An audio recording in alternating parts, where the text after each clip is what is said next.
Hello guys,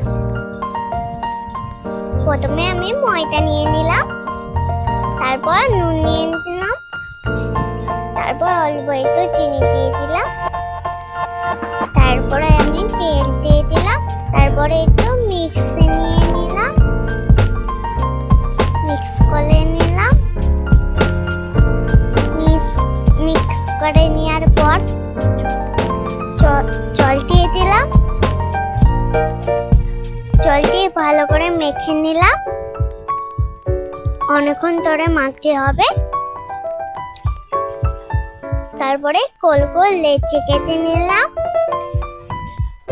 রুটির আকারে বেলার পর তারপরে একটু তেল দিয়ে দিলাম, তারপরে তেল দেওয়ার পর একটু গোল গোল করে ঘুরিয়ে নিলাম। ঘোরানোর পর আবার বেরোনো এটাকে। তারপর আমি একটা কড়াই তেল দিয়ে দিলাম। তেল দেওয়ার পর আমি এটাকে বেলে নিলাম।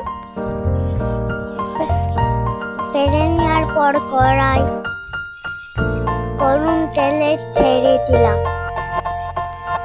ভালো করে ভাজতে হবে তেল।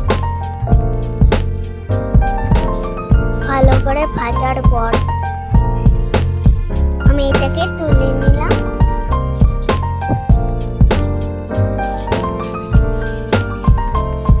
তুলে নেওয়ার পর আমি একটু একে চিকেনের সাথে পরিবেশন করলাম।